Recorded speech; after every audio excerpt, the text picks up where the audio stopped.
Welcome to the PowerCat Podcast, the original K-State sports show. Here's your host, Tim Fitzgerald.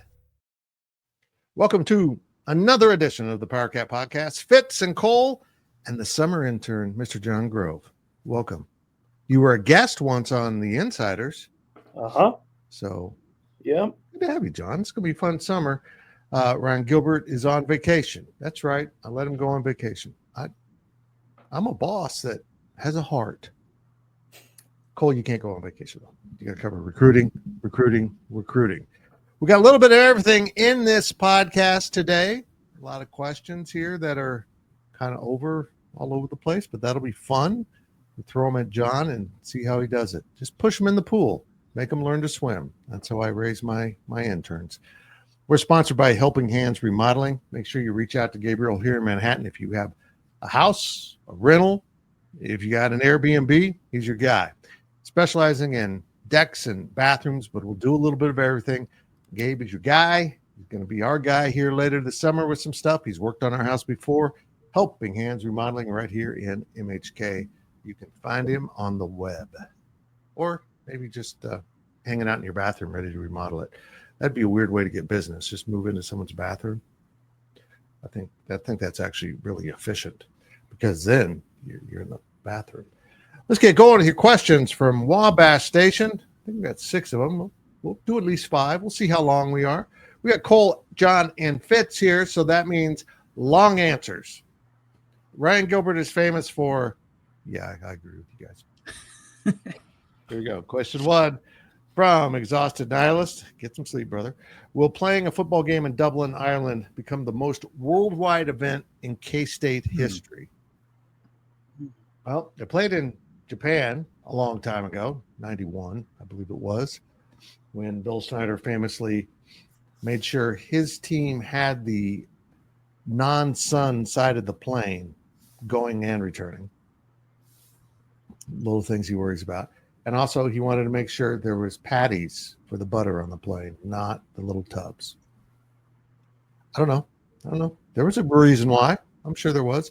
But this is a pretty big stage, guys. This will be week 0. This kicks off the season of college football. This has turned into a game a lot of people watch.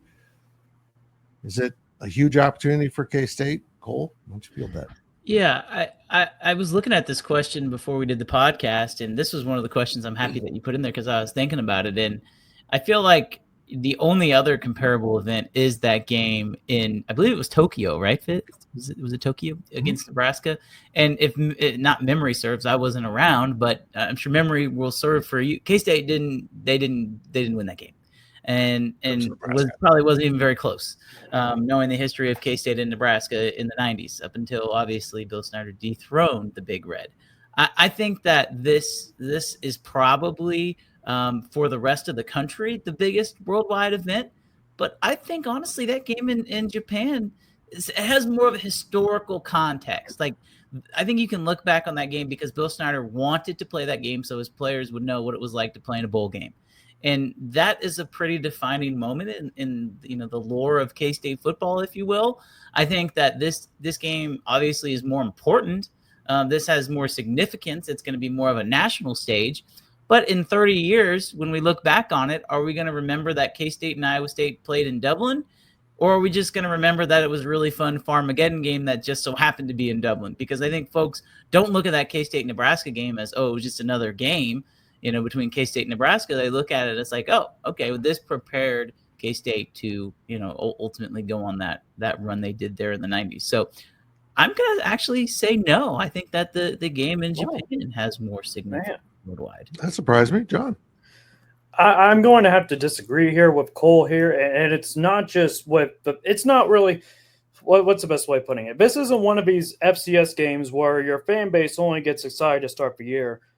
This is where the whole nation will have its eyes on the matchup, and considering where college football was today compared to 1992, it's drastic. You want to talk about just the coverage alone, the amount of media spotlight that it is going to give towards not only these two programs, but also towards a Big 12 conference where they need the exposure big time. And knowing Farmageddon, it brings the energy and the intensity. And it's going to be a national broadcasted game. ESPN nationally broadcasting week 0. I'd have to look back and see if there was any national broadcast at all for K-State and Nebraska and Tokyo back then. But looking at the circumstances now, K-State enters this season as one of the favorites to contend for the Big 12 title. So starting next year, I mean, it's going to be on a big stage like this in Dublin, Ireland. Kind of gives the Wildcats a chance to make the early statement and impress all kinds of media people and certainly fans across the country.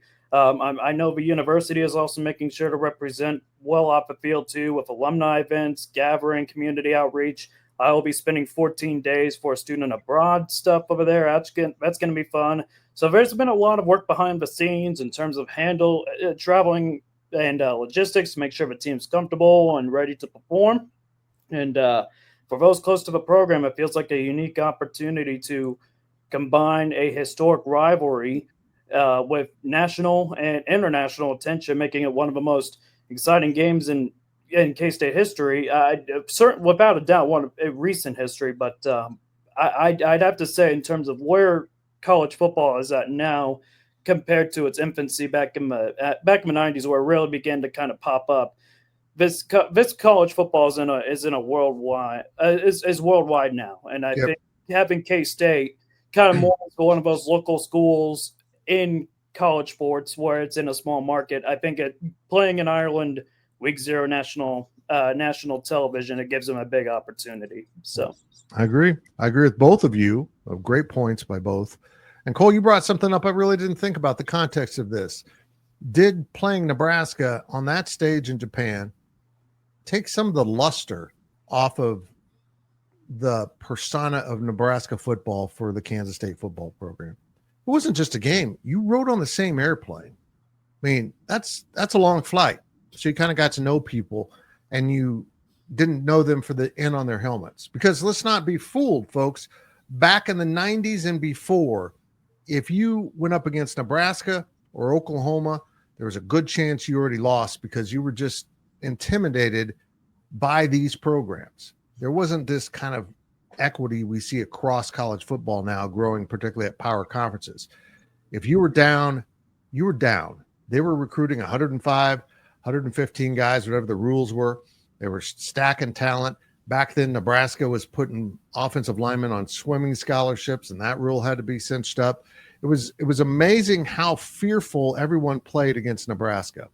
And not long after that, and it took a while for K-State to win, but they started playing them much more competitively, having games in Lincoln that came down to a missed field goal and maybe a bad call in the eyes of K-State fans.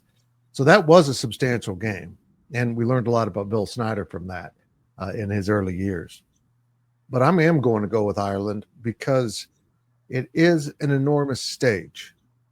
And I think both Iowa State and Kansas State are at a point in their programs where they need this. They're kind of on the edge of being a brand with more significance than they had when Texas and OU were in the conference. And this game, if it's entertaining, if it goes to the wire, it's going to help both. If someone smokes someone, it's going to help them. But overall, I think if this game's entertaining in any way, it's going to help the Big 12. And I think it's all those layers because Nebraska didn't have anything to prove by, going to Tokyo to play K-State, other than they didn't have to go to Manhattan. It's a little bit closer than Tokyo, but they didn't have anything to gain. Iowa State and K-State both have a lot to gain here. Yeah. And I think the result of this will be very important for whomever wins it in terms of getting off to a great start in the season, getting some momentum, confidence, and hanging an L on another team that might well be involved in tiebreakers at the end of the season for the Big 12 championship spots. So 1 point for John. I feel like that ESPN show. Come on. Just bring up that point there. Here we go. Next one up. My friend Wagcat, can you provide an overview of this K-State baseball team and what pros and cons they have coming into the Big 12 tournament? Cole, run away with this one. Just take it.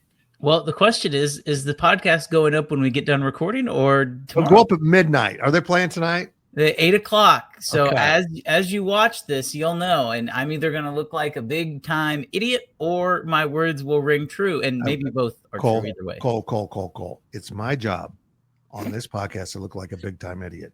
Okay. Stay in your lane. All right. So K-State plays at 8:00 tonight. As we're recording this, the game will be over against Houston. The thing that's new this year that I actually really like, guys, is it's single elimination. It makes it so interesting because now it's like the basketball tournament. The only difference is instead of 16 teams getting in, there's 12 teams. And so before there was only 10 teams and they play double elimination. Well, 2 more teams get in, but there's still, would it be 2 teams, I believe, that don't play. And so there's still a cutoff there. Yep. I think K-State has a great opportunity to go on a run in this tournament. I did a podcast with Bosco's boys actually the other day and talked to our friend Scott McFarland about this. And I really feel like this team has the lineup to compete in the postseason. The biggest question mark is going to be the pitching. And this team is completely different on the road than they are at home. At home, they're literally a top 5 team in the country. They only lost 2 home games the whole entire season.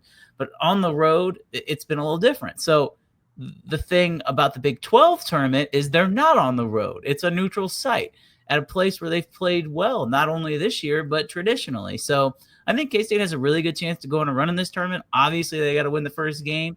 There's definitely a lot more pressure on the teams that they're going to be going up against, especially Houston, because if Houston wants to make the postseason, they have to win the whole thing. And K-State should be in no matter what. I've seen projections as high as a 2 seed, which I think is crazy. But again, that's what happens when you play the RPI game. K-State did that, and they're seeing the fruits of that labor. So I think K-State can go on a run this weekend. And if they don't, well, they're still in fine position to make the NCAA tournament. Very interesting. Single elimination is odd for baseball. I kind of like it. Might as well put all 14 teams in at that point. Yeah. But you feel safe in saying if they lose this Houston game, they're still in the field? I think taking 2 or 3 from West Virginia at home secured that, and not getting swept at Cincinnati. That would have only been the other thing. Yeah. They went, whatever it is in that stretch, 3-3, pretty much secured them. I haven't seen anything of K-State being on the last 4 in. Their RPIs in the high 30s right now. So I think if it's a 2 or a 3, either way, they're still going to be in. Yes. Very good. John, you got baseball thoughts? I guess kind of to the point when talking about the bubble and K-State situation, if you were to tell me a few weeks ago prior to that West Virginia series in which K-State was struggling on the road, their offense was completely inconsistent during several points. If you were to tell me back then that the league was going to single elimination, I would have had a bad feeling about it. I still lean towards double elimination because there's no room to build momentum. All right, no second chances, and one off night, you're out. And in the past, K-State's made some noise with deep runs that kept them in the conversation, even if they lost once. But now 1 game, 1 shot, one slip up, and the door slammed shut. And that might not be the case for K-State this season. But looking at future years ahead, if K-State's in the bubble, then that could scream a little bit of trouble. But I don't think K-State has anything to worry about. I think getting those 2 big wins at home against West Virginia and not getting swept at Cincinnati should pay them dividends heading into Selection Sunday. Very good. Cole, I appreciate your knowledge. You make me not need to try to fake it. Well, also, I want to bring this up too, guys. So I know folks maybe haven't watched the Big 12 tournament.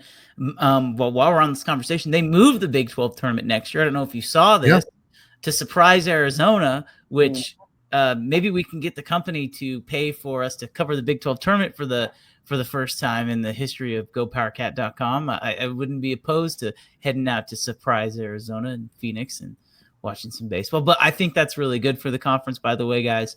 Get it at a smaller venue. Not that I don't think that it's good at Globe Life where the Rangers play, but smaller venues for college baseball always seem to work better. So all in on that.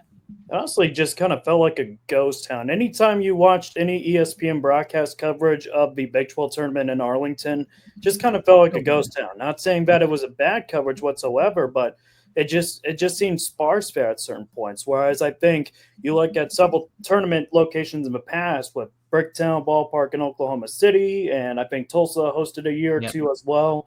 I mean, it had a lot of locals out there coming out to watch our teams. And I think they'll do the same with the schools in Arizona. I think Arizona and Arizona State are two of the better baseball programs. So you're kind of throwing a bone out there too. I was kind of hoping they would have moved it to Scottsdale, but surprise is a good consolation in my eyes as well. I like it. No, Cole, we're not going. Dang. Sorry, we're just not going to do it. Nope. I got to save up money. Go to Dublin. Maybe they can play it in Dublin. Here we go. What issues should we anticipate President Trump's Commission on College Sports to be looking into first? This kind of goes deep. We don't even know if it's officially going to be formed. We don't know if Nick Saban's going to be in charge of it. We don't know who's going to actually organize and put it together. And we don't know what the parameters they'll be dealing with. But I'm just going to say this, guys. Until the NCAA addresses the players as a group being able to negotiate with collective bargaining, until that happens, the players have a true voice in decisions, they're going to lose court decisions left and right. So that would be my number one thing. The commission should be focused on crafting legislation that will afford student athletes more rights, voting rights if they form a union, which I think is inevitable, and be able to do some collective bargaining and have some antitrust protections. Those have to be what this commission's about, because everything else hinges on the fact that you can't get anything through the legal community because they're right. And I'm not complaining about most of the decisions. I do believe in name, image, and likeness. I'm appalled that colleges ever thought they would own that from a student athlete or got away with it. Yeah. But these problems are enormous, and they're too big for college athletics to solve themselves. As a libertarian, it pains me to say this, but this is an area where you do need government intervention in something that crosses state lines. And that's exactly what the federal government's about. When you have trade, in this case, it's athletics, going across state lines, you need some proper rules. And I just also want to say what Tennessee just did, basically passing a law, say we don't have to adhere to anything from this House versus NCAA case. The settlement would be irrelevant. We're just going to do whatever we want. Screw you, Tennessee. That helps none. That helps no one. That's not going to help your teams. It's just going to put everyone in a precarious position. But that's step one, actually, is for the NCAA to get unified. And I don't see that happening as long as the SEC thinks they're better than everyone and the Big Ten thinks they get to tag along. And until you solve the other issues, you can't get to that. My only thoughts on this are that it's a nonpartisan issue. And you're right, there has to be an oversight. And so whoever is in charge of that it's going to have to come from someone who's not affiliated with the NCAA, who's not affiliated directly with college sports. It just sucks that, guys, this is the most popular that college athletics have ever been. And we're stuck in this endless cycle of the courts say this, the courts say that. It sucks for the coaches, it sucks for the student athletes, and it sucks for the fans. So whoever's in charge, they need to be able to figure it out and try and get some resemblance of normalcy with this product, because the athletes are better than they've ever been. The competition is better than it's ever been. And it's just really unfortunate. Mm-hmm. John? I mean, there's no doubt the NCAA is at crossroads at the moment, but the patchwork of NIL rules, the chaos that is the transfer portal, the looming shift towards direct athlete compensation, it certainly created a landscape where it's harder for schools, athletes, even fans or people in the media like us, even knowing what's coming up next. And the idea of a federal commission, especially one with real power to recommend or even enforce national standards, it could bring on one hand, it could bring some clarity and consistency, but there's also some real risks. All right, you got federal involvement. It could add another layer of slowing down the process of reform. There's also the question of whether or not the commission appointed by President Trump or otherwise can truly act in the best interest of college sports as a whole, rather than just serving the loudest and the most powerful voices. So there's a lot of stakeholders of this. finding common ground won't be easy, to say the very least. Big B and I, Brian Hanley, did an entire show on the Big 12 Insiders channel on this topic and why Nick Saban should not be the head of this. I mean, I think he's too far on one side. And I think it'd be really important to have someone that is less tied to the administration coaching part. And one name Big B came up with was Joel Klatt. And I kind of like that. He's never been an administrator or coach, but he deals with those people all the time as a broadcaster. So I think, someone like that could really see all angles here. But yeah, step one really is making the committee seem like it's fair. As John said, you can't load up one side. You can't have a bunch of administrators and coaches deciding the fate. This is why you're in this problem. You keep doing that. Yeah. Keep making decisions for the student athletes that the courts are saying you're not letting them have a voice. And so they're going to have to get to that. I don't know. Thanks, Daddy Longlegs. I don't know if I said your name there. Here we go. Domer Cat. I love this question because I've thought about this a lot. Would you rather be a perceived bottom feeder in a football league of blue bloods, the Super League if it's formed? Kansas State would be one of the smallest budgets in that by far, or a top dog in a league of everyone else. So of a league that brings in the group of whatever schools and the schools left out of the Super League, K-State would be the boss of that. It's an interesting question. And I think most fans say you want to compete on the highest level, but what happens when you're 4-8 consistently, or 6-6, or your good seasons are 8 wins, as opposed to now when you complain about 8 wins. And I don't know the answer here, but it is something. If the Super League comes around and there are going to be cuts, I think K-State's safely in a group of 60. If it's 54 or less, it might get a little hairy. But I think K-State would be included, and K-State has shown an ability to compete despite budget. But when everyone in your conference has a better budget and significantly, it could get troublesome competing at that level. John, what are your thoughts on being the top dog in a middle league between the FCS and FBS, or be another one of the fish in the Super League?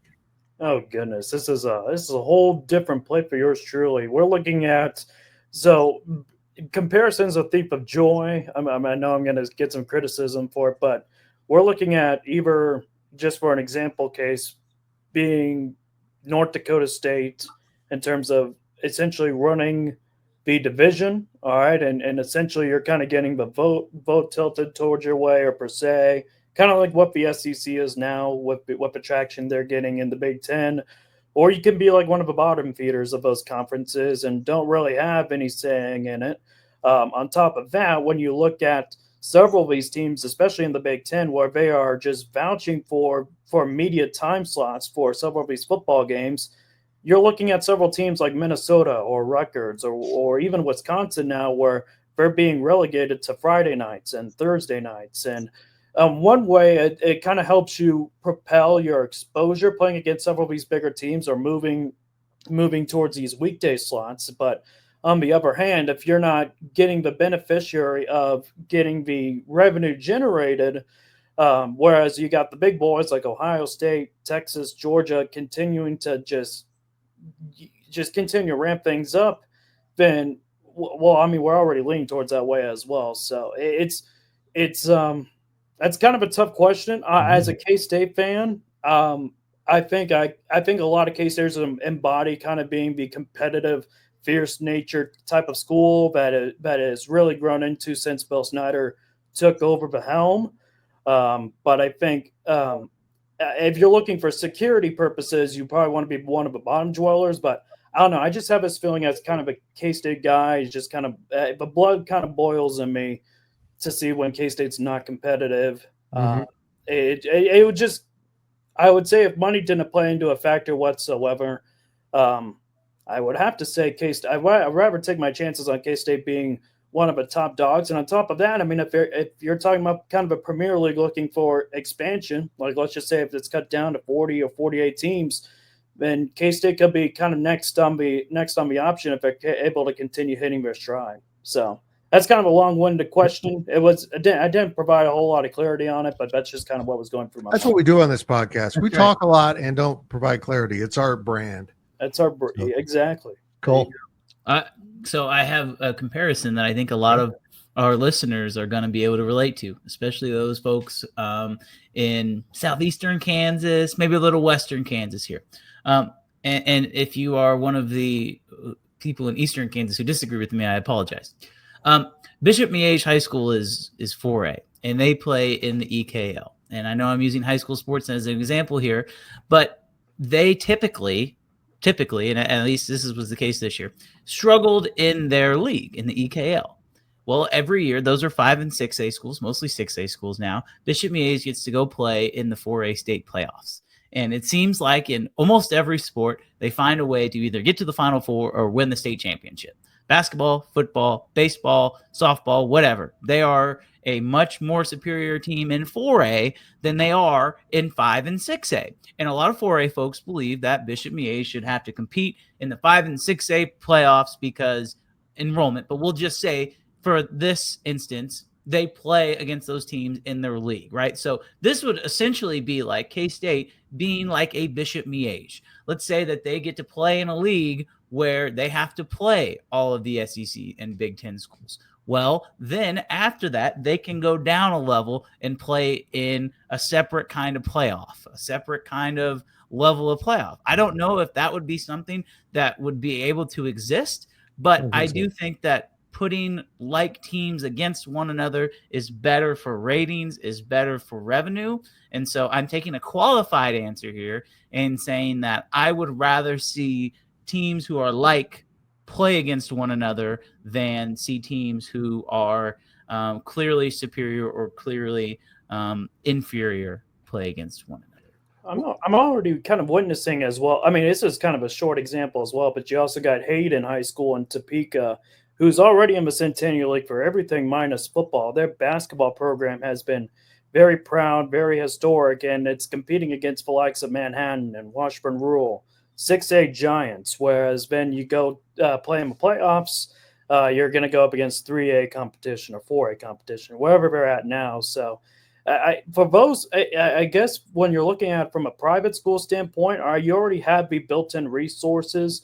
And whereas compared to a lot of these private schools in Kansas, you have the opportunity of kind of getting your way with several of these recruits, and you're able to kind of bring in more of a top talent. Whereas for the public schools in Kansas, you're kind of getting your kind of athletes just based on the kind of the school zone that you're a part of as well, unless if there's some technicalities built in there. So that's a good example that Cole brought up for sure. I think at the end of the day, K-State as a community would want to play in the highest league, because I also think that when that league breaks off and that super league's formed, if the money will be so drastically different, K-State won't be able to function the way it has. So it wouldn't just be stepping down in football. Every sport would be damaged. And as a trade-off to that, you might still have an Iowa State or someone in that division with you, but you're going to be playing a school like Oklahoma State for playing Tulsa. And that doesn't move the needle for the fan base. So I guess selfishly, as a publisher of a media outlet that relies on fan passion, going down could be difficult in a lot of ways, but hopefully they don't face that. Hopefully a financial thing comes out, a strategy where you're not at a huge disadvantage by playing at the same level as Texas or Ohio State. But I don't know. And speaking of playoffs, Gillum fan 67663 ask if you could realistically, how would you want to see the playoff formatted? And I think what he's asking is the number. What number do you think? I think 16 is best in the current environment. But I've expressed this. I think 8 is the best number, but not when you have two conferences playing by different rules. If the Big 12 and the ACC, the Big 10, SEC, and maybe even a group of 6 conference all put their champions in, okay, first of all, that preserves the championship games, which I think have value. And then you move to just 3 at-larges, you know who's getting the at-larges every time. If Notre Dame's not eligible, the SEC and Big 10 are getting all 3. You know, they'll just split them up different ways. But for me, I think 8 is the best number. But because the way they've wanted to load up the committee and leave people out, honestly, not even give them a shot, which is how we got to a playoff. I think you have to be at 16 so that you do have a guarantee of a couple teams being in the field. 4. Cole's going with 4? Yeah. Man. I have a hot take with this, and Okay, I bring it understand on. that, but I think it needs to be the winners of the conference. It's pretty simple. Just the 4 teams. ACC, Big 10, Big 12. That needs to be what happens. And of course the SEC, and they're going to complain about that. And I understand that, but then don't leave your conference to go to a harder conference. Like it frustrates me to no end to say, oh, this conference is so good. Okay, sure. Well, guess what? All the other conferences would be good too if some of those teams who had success in those conferences would have stayed, but they left. And so naturally they're going to have more losses. That's on you. Figure it out. And Notre Dame, be like the rest of the conference and join a conference. I don't care where you go. Come to Big 12. We'll take you. Okay? Come to the Big 12. But the 4 winners of the conference championship games need to be the 4 teams in the playoffs. And I love the 12-team playoff. I think it adds intrigue. But think about how much more meaningful those games would be. And would people get left out? Sure. But in the NFL, teams get quote-unquote left out all the time. The AFC South is horrible, and they always put a team into the playoffs, and that team gets to host a playoff game. Like, that's just how it is. People are okay with it. I'm sorry. But in an ideal world, if Cole Carmody is the commissioner of college football, he is putting conferences back to the way that maybe they should have been and putting 4 teams into the college football playoff. That'd be shocking if a mild-mannered history teacher That's right. was named the commissioner of college football. Well, we have a former Navy officer in charge of the college football, or Air Force, or whatever Rich Clark was in.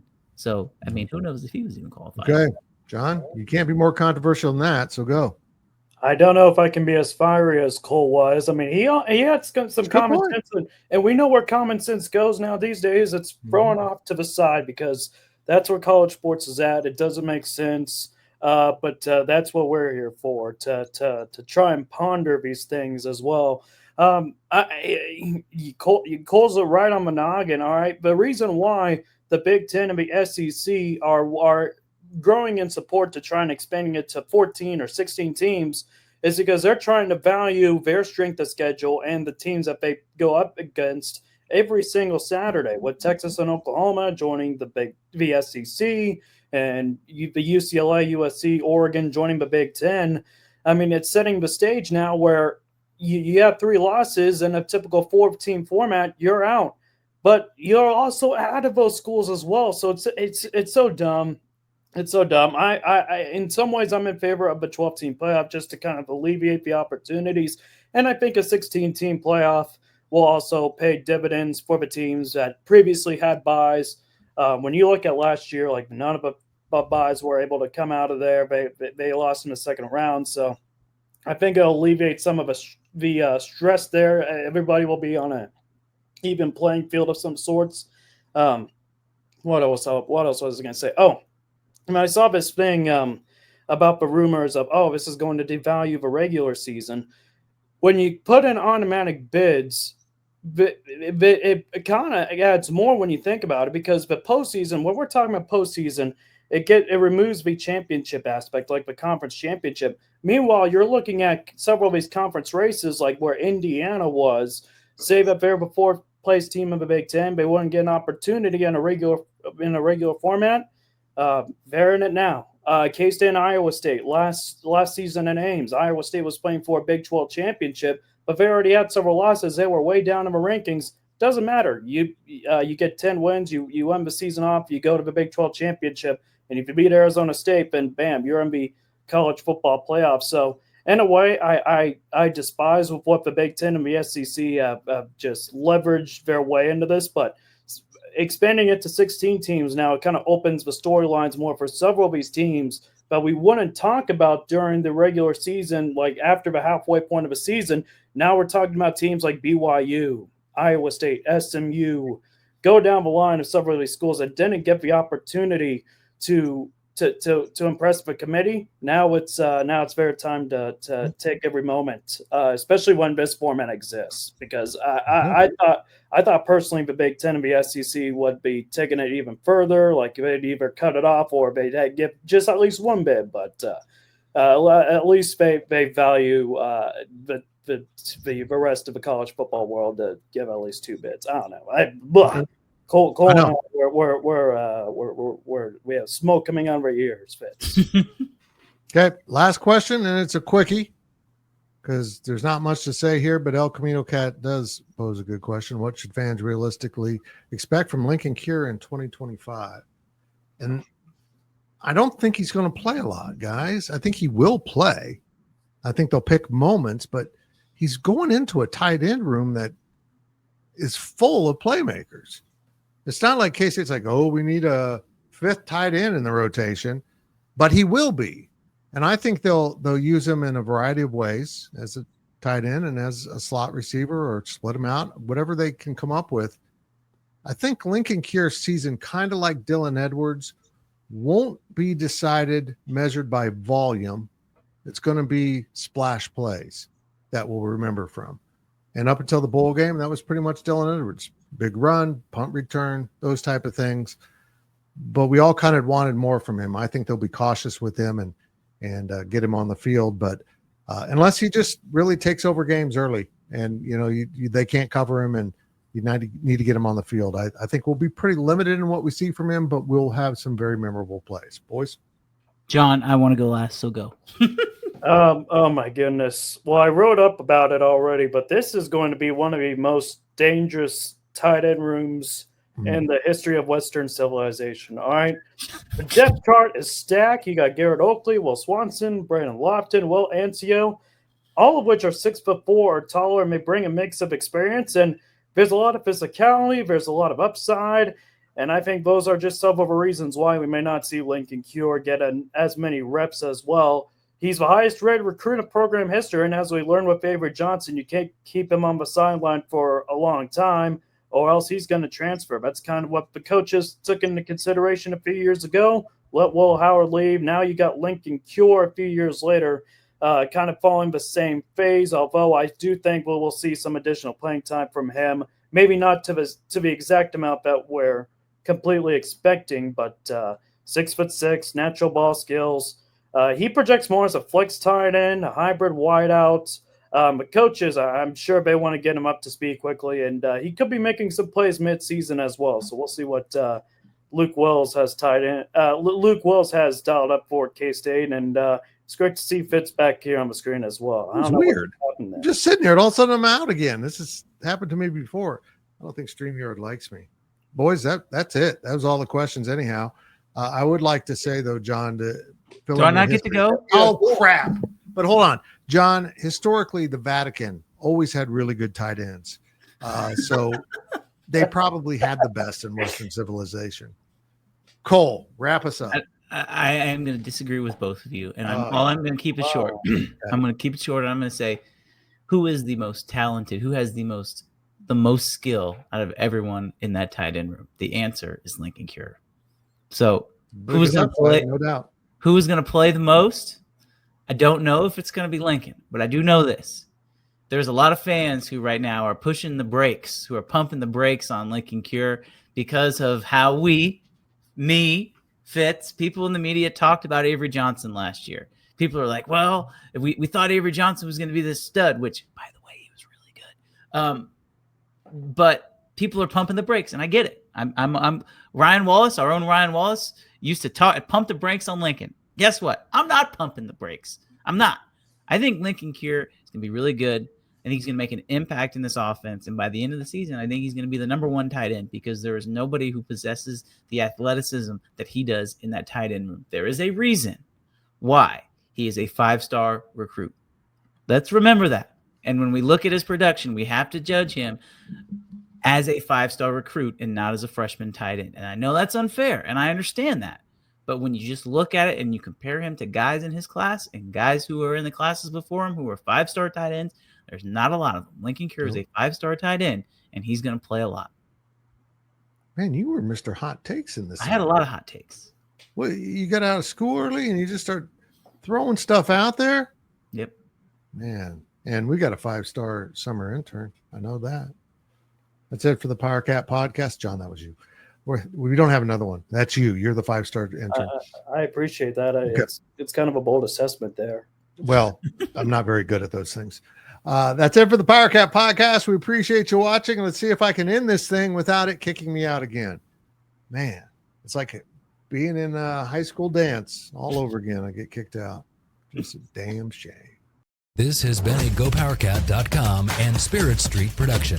Please support this show by subscribing to this YouTube channel or follow us on your favorite podcast platform.